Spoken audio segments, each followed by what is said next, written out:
Good morning. How are you? I'm going to jump right into it because we're jumping into. You ever had that feeling where you bit off more than you could chew? Yeah, that was me all week. Like I sent that email and it was downhill from there. Like boundaries, yeah, this is so exciting. And then it was, and anyway. So we're just going to jump right into it. First, I'm going to pray, God. We're students of wisdom, Lord, and students of life. And on the one hand, we recognize that you provide life supernaturally by believing in your Son and empowering us with his presence in us and your Spirit's presence in us.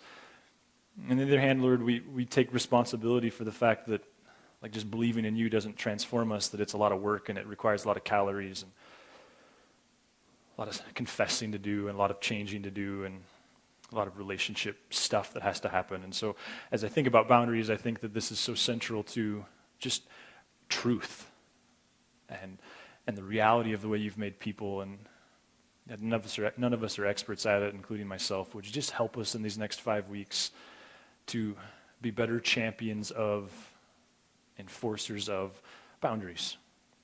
This morning, as we just try to introduce the concept, would you give us wisdom and insight that your words and thoughts and truths would be bigger than my words? We love you. Amen. So this last fall, we were sitting in staff meeting. There's 5 of us on staff, and I think, there were 5 of us at the time. Staff meeting is something we do every Tuesday afternoon. It's kind of this like 1-hour quick meeting. We look back at the last week and evaluate what we did well and what we didn't do well, and we look ahead at the next week and figure out what we got to do. And it's just kind of the immediate stuff, big strategic stuff handled elsewhere. Staff meetings for that. Well, towards the end of the staff meeting, this is my perception, and I'm going to come full circle, but towards the end of the staff meeting, a couple of the staff members informed me that they wouldn't be at church on Sunday, which was awkward because I didn't know that, and I felt like I was being told, hey, it won't be there on Sunday, and I was perturbed, to be honest with you, this is weird. And now, in their defense, there's a couple things. Well, so here's what I did, let me tell you, and then I'll kind of give you their defense, then I'll throw myself under the bus. In their defense, we've worked hard from the very first day of Narrate to create a culture where we said it's important that you're gone periodically. And we meant that, particularly among the staff, but you remember even to you, we went hey, be gone, go camping. None of us wants to be here 52 weeks a year. And so we've tried to hold that to be true with the staff as well, not because we don't enjoy this, but because quite the opposite, because familiarity can breed contempt. And if the goal is to bring visionary leadership, then sometimes the best thing we can do is extract ourselves from the environment for a week or two. And so that's been a part of the culture, be gone. And sometimes I feel like I'm a bigger fan of their being gone than they are. And we're not talking half time, right? We're talking, this gets into the kind of the illustration. We've never really defined how often, but just be gone for your own personal health as well as our organizational health. The other piece of that, in their defense, is I have an aversion for policy and rules and systems, and it's just not the way. I'm a big picture person. I'm not an engineer. I'm kind of visionary in that regard. And so when people try to start creating tiny little squares and saying do this and do this, I kind of short circuit and I don't like it. And so there's no policy on how often can I be gone and can I tell you the day before or do I have to tell you 6 years before? None of that going on. So in their defense, that's what went on. I was frustrated, expedited the meeting because I've learned that my first reaction is typically my worst reaction. Any brothers or sisters from another mother on that one? Yeah, that's what I thought. So I just kind of got out of there and I had a quick conversation with one of the staff, and then I got home that night. Some days you just can't leave work at home, and this was one of those nights. And so I was talking to my wife after the boys went to bed and sharing all this with her, and at one point she just kind of hit the pause button, graciously, of course, and just said okay, so I understand that your aversion for rules and your desire to not create policy, I understand that you like to do that because you feel like it inhibits people's freedom. I understand that you don't like to say this is the way it's got to be every time. And when she was saying that, it was clear to me that she was referencing not just the culture that she speculated that was in place on staff, but she was referencing 11 years of marriage. Because as far back as I can remember, we'd have these times, right, and stuff kind of blows up, and then she would always end with, okay, so next time this happens, what do you want me to do? And I'd go, I don't want a rule. Conversation, common sense, we'll just figure it out, right? Anybody with me on that one? So that's kind of been the way we rolled. And she said in that moment, she said, I understand all that, but sometimes it's actually harder to have a relationship with you because you refuse to kind of define the rules, if you will.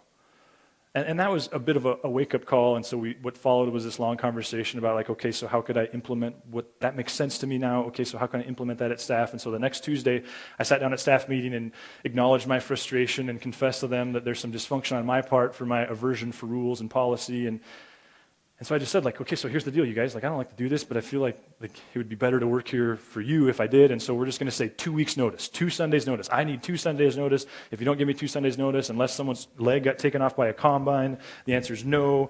And beyond that, like, we'd like to not have more than one person gone at a time, so sooner's better, and, more first come, first serve and all that stuff. Bam.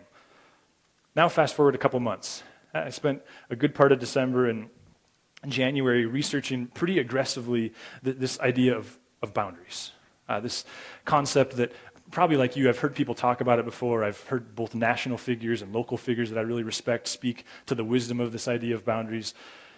Having spent the last couple months working on this pretty hard, what I'm now realizing is that whole scenario, it was really a reflection of my boundary dysfunction. It was a reflection of my own inability to understand and respect and enforce and create boundaries. That they're sitting across from me on a Tuesday and saying I'm going to be gone on Sunday wasn't their fault so much as it was my fault, because I've not really defined any parameters as such, and I'm responsible for my opinions and thoughts and emotions in response to that, and it's not fair that they had to guess. And the more I've thought and the more I've studied, the more I've realized that the residue, the fingerprints of my boundaryless living are all over my life. I see it in my marriage.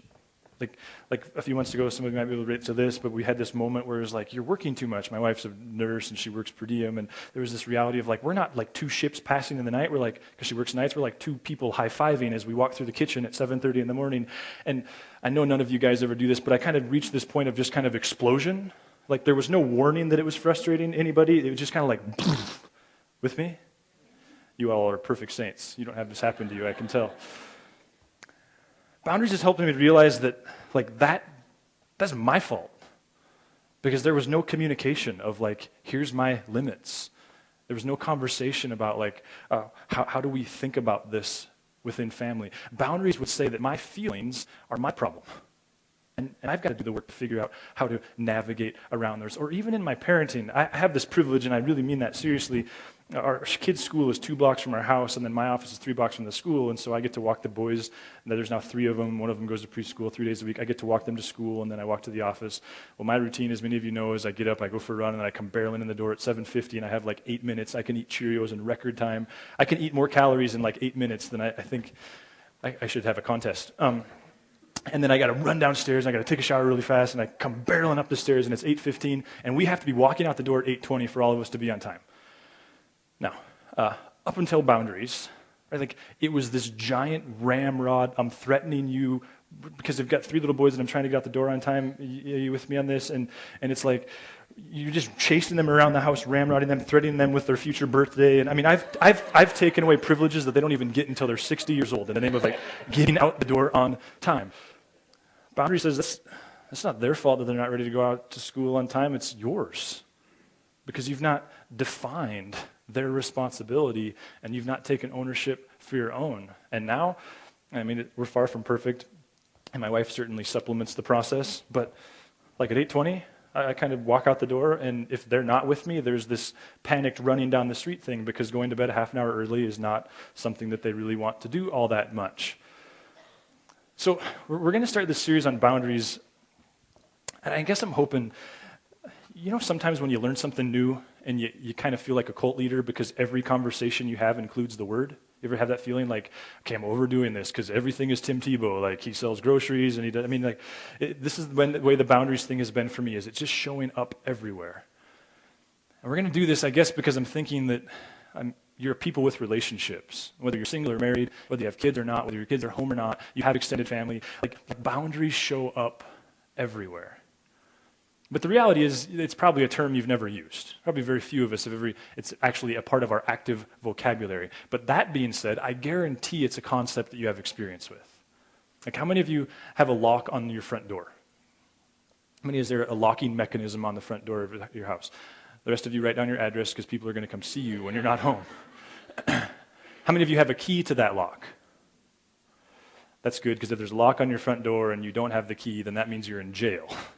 That's its own boundaries conversation, but not the one that we're going to end. There's high school girls going like, I'm just kidding. Anyway, so that is a boundary. That key, that lock, that door, that wall, that apartment, that house, it's a boundary. It's something that communicates to yourself where your relationships begin, or where your responsibility, begins and where it ends. And in the case of the lock, even more importantly, it communicates to people other than yourself where their responsibility ends. If you have a fence, whether you own 5 acres or you live on a quarter-acre lot, that's a boundary, and it's communicating responsibility. How many of you have ever seen a dog lift its leg? Good word picture, eh? What's it doing? It's a boundary. Have you ever seen a boss lift their leg? Or a family member, or a 6-year-old. Those are boundaries. Why do they put armrests on the seats of airplanes? Thought about this before? See, you want to say because it makes you more comfortable, but then your brain goes, well, clearly comfort is not their prime important issue, right? Like, they'll wedge my knees into the back of the seat. They'll give me a little bag of peanuts. Now they won't even give me that. I mean, clearly it's not about comfort. What does that armrest do? It's a boundary. How many of you guys, you want to be the first one to the seat because you really want to put the armrest down, but you feel like a jerk if you put the armrest down when the person's already sitting there? Can you relate to that? Like, because I need my space. How many of you wish that there was an armrest or a leg rest that went from your knee to the floor? Right? Because there's always that hairy guy next to you, and he wears shorts in January, and you're like, dude, really? Like, I don't want to touch your leg, right? Which is why I think all of us are bull-legged on an airplane, right? Because you're establishing your space. Like, nobody sits like this on an airplane. And then if the guy next to you falls asleep, there's this, like, awkward, silent wrestling match. Or like, I'm taking some space. And with me? It's boundaries.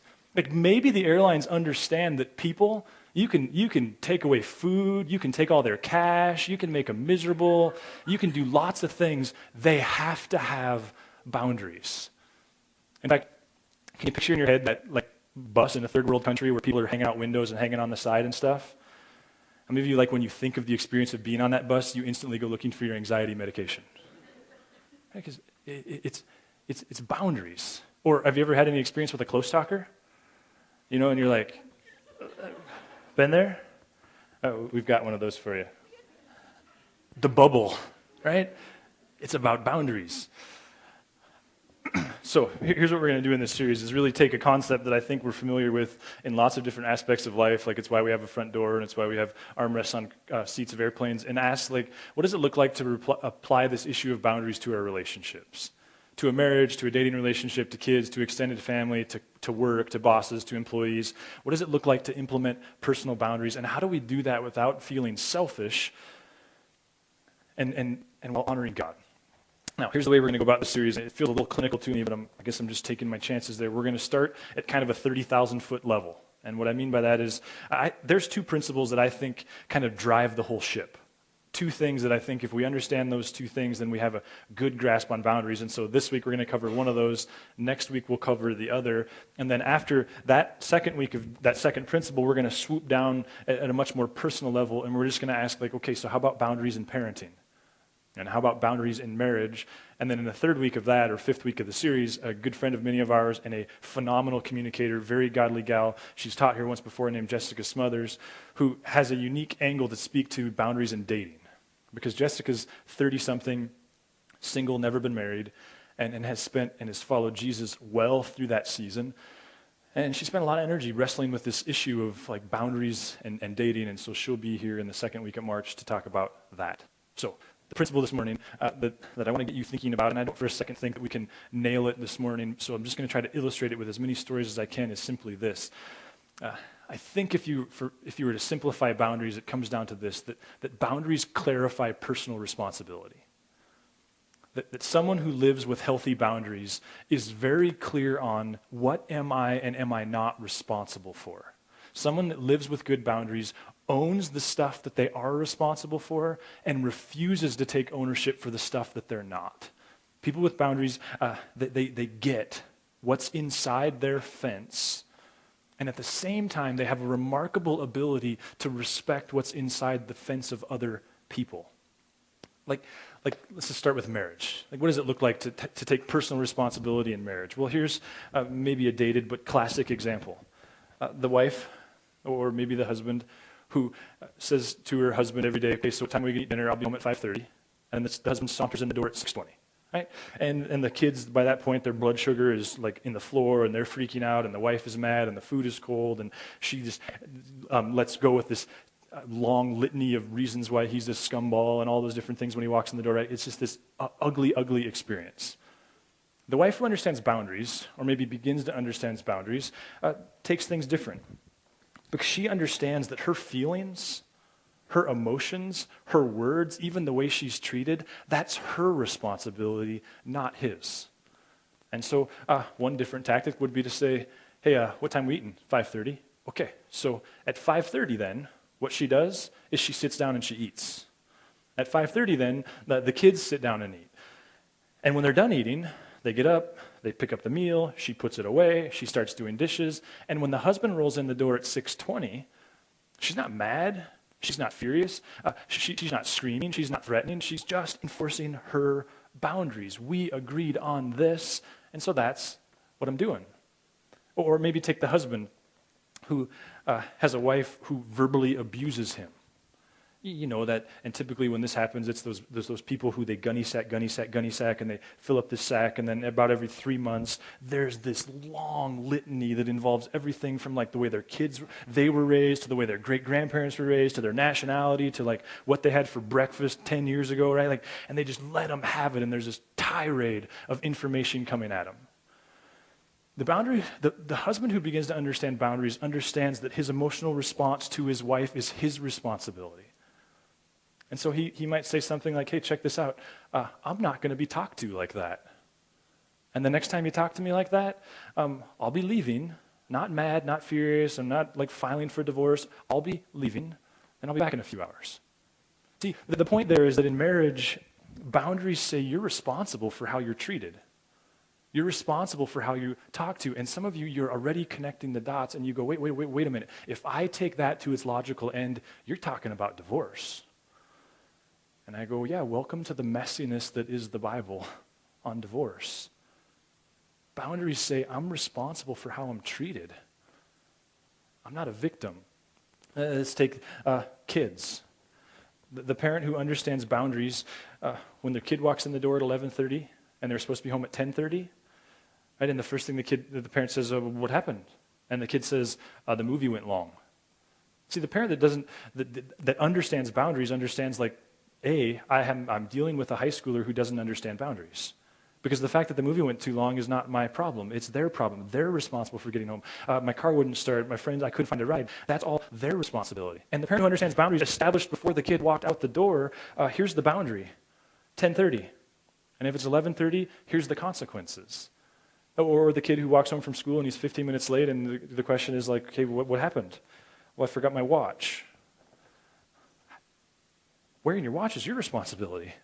It's not mine. See, parents, Townsend and Cloud, two of the guys who really popularized this idea, they're Christ-following psychiatrists who have spent ample hours in a clinical setting and have come to the conclusion that boundaries is central to the human brokenness, the human condition. They say that for a parent, perhaps their number one job, and we'll get more into this when we talk about parenting, is for their kids to be what they call fans of reality. And reality is, I'm responsible for my behavior, and I take the consequences either way. Or let's take the employee who hates their job. The employee who's mistreated at their job. The employee whose boss is constantly changing the boundaries. The employee whose boss is inconsistent or just generally unkind or abusive. The employee who's in that situation, see, they take responsibility. They recognize that how I feel towards my boss and the way I'm treated is my responsibility, and so they create some boundaries, and if that means they walk, they walk. Turns out the boss, all too often not me, but the boss with good boundaries is delightful to work for. And you guys can already finish this whole thought, right? Why? Because the boss who has good boundaries, you understand what is your responsibility and what is not. And you understand that when they give you something and say it's within your responsibility, that's your deal. And at the same time, the boss who lives with good boundaries, not only is it very clear what his employees are and are not responsible for, when someone's not meeting those responsibilities, when someone's not meeting those expectations, that boss has the spine to get rid of that person. Why? Because they live with standards and they say this is the way it goes. The volunteer with boundaries doesn't fall under the volunteer who's abused and taken advantage of and asked too much and the person who's like on every different meeting or every different council. The volunteer with boundaries communicates those. And they're not taken advantage of. And if they have to walk, they walk. I had an example of this in my own life, and it's probably been a couple months now, where there's an organization that I'm a big fan of, have a lot of history with, and I have a good friend who's also a big fan of that organization, and they sat down with me and asked me to partner and be a part of this deal. Well, the backstory is I've been treated poorly by this organization a few times recently. And it was very difficult, but right in the height of my learning this, where I just looked at my friend and said, I'm sorry, not going to do that, because I'm not willing to put myself in a situation where I'm treated this way. Boundaries take responsibility for the way you're treated. They say that a student who understands boundaries and thus understands that they're responsible for their behavior is exponentially less likely to fall into peer pressure.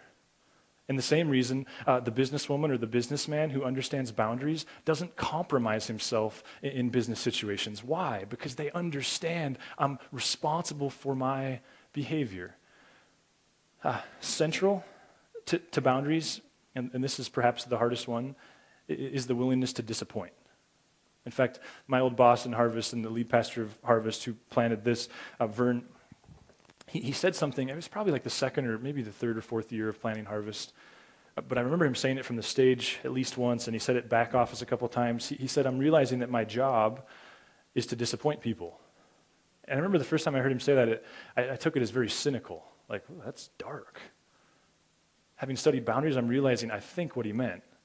That if he's going to be someone who has boundaries, and he says our organization will be about this, and it won't be about this, and we will have this going on inside of our house, and we won't have this going on inside of our house, and we will have this standard of excellence, and we'll make whatever decisions we have to when it's not met, someone that's going to enforce boundaries is going to have to be willing to disappoint people. Because guess what? What people have over you when your boundaries are compromised is, well, they have the threat of the relationship. And if you can be successfully threatened with all withdraw love, then you have no boundaries. Thus, there's a willingness to disappoint. People with boundaries, I know this is this like barrage, but I'm just trying to give us into the culture of it, and we'll dive in more in the weeks ahead. They don't complain because they understand they're responsible. The wife without boundaries would much rather go to some gathering with her friends and complain about her husband than she would have a face-to-face conversation with her husband. She'd rather complain. The person with financial problems who doesn't have boundaries, they have financial problems. Why? Because no one's hiring, because the economy's down, because their last 5 bosses were jerks. Never mind that they might have questionable skills when it comes to the marketplace. Never mind that they might have made some bad financial choices. Never mind that there might be some quirks to them that makes them hard to work with. The person with boundaries doesn't complain. They say, here's one way that Cloud and Townsend summarize it, is that someone without boundaries, they can't say no and they can't hear no. Now, people who can't say no, that falls under the title of compliance, which means they're so fixated on pleasing people, they can't stand up for their own boundaries. In marriage, in parenting, at work, they can't say, no, this is the way I roll. The person who can't hear no, their issue is more with other people's boundaries. Those of us, like myself, who struggle with this end, we struggle to go like, those are your boundaries, and I'm going to respect them. The aggressive controller, as Townsend calls it, you never actually know if it's Cloud or Townsend because they co-do everything. The aggressive controller sees a no as a challenge. I can overcome it. The manipulative controller sees it the same way, but they kind of work behind the scenes and they come a long way around the barn. I think, and I don't know that we're going to get to it, I almost wrote one of the pieces into the series as boundaries and Jesus. Because isn't one of the biggest frustrations that we have with the church, and even the moments where we like cringe at the way our friends were treated, are when people's spiritual boundaries are not respected in the name of Jesus. There's actually a joke in therapy. So I'm told, that you know what you get when you get a compliant and a controller? A wedding. Because that's the way it typically works, which doesn't make you bad or me bad, just makes us broken and in need of God's grace. Boundaries, they're all about taking ownership of our lives. They're all about saying, I'm responsible for my feelings. I'm responsible for the way I'm treated. Now, I suspect, I don't know, when I get to this point, I go, okay, but this feels really self-absorbed. This feels really me, I. I mean, the person, you can see how this could obviously be abused, but isn't it also a little unnerving because it sounds remarkably unlike Jesus? I mean, we serve someone who said, we follow someone who said, I came to serve, not be served. And sometimes the person who lives without boundaries, the compliant, particularly the compliant wife perhaps, they think that they're really doing God's will. Because God called us to just be walked all over and serve people and do what everyone says. But listen, if I could convince you, or maybe we could just ask it this way, what if God has boundaries? Now, this line of thinking over the next 10 minutes probably isn't going to be really helpful for those of you that aren't already convinced that Jesus is Messiah and he's Lord, and I'm sorry, and we work hard to do that. But for those of you that are, you're already committed to the fact that God is good, that he's perfect, that he's all-knowing, that he's all-loving, that he perfectly embodies holiness. So if God has boundaries, then would that give us permission to have boundaries? Because let's just start here. Think of the garden. I mean, isn't the garden, and some of you are familiar with the story, right? Like God creates, he puts Adam and Eve in the garden. He says, stick your hands in the soil, let's move this thing forward, let's create, let's collaborate. I mean, he's not saying let's keep it for a garden forever. He's saying let's move it forward, but let's move it forward in a way that reflects and honors me. Isn't there a lot of boundaries that go on in the garden? I mean, let's look at it in Genesis 2. It starts this way. In Genesis 2, sorry, I'm not where I need to be. The Lord God took the man. He put him in the Garden of Eden to work it and to take care of it. And the Lord God commanded the man, you are free to eat from any tree in the garden. It is a declaration of permission, is it not? Isn't the garden the ultimate look at the declaration of responsibility? But there's a but, is there not? And it follows with this, but you must not eat from the tree of the knowledge of good and evil, for when you eat of it, you will certainly die. Isn't that God creating a boundary? Isn't that God going like, okay, there's this big old thing that I'd like to do with you and like you to be a part of with me. But there's a boundary. There's a limit. I mean, couldn't you say that the whole notion of God's holiness is a boundary issue? That God is a God who says, there are ways that I am willing to be treated, and there are ways that I am not. There are ways I'm willing to be talked to, and ways that I am not. There is stuff I will let into my house, and there's stuff that I will not.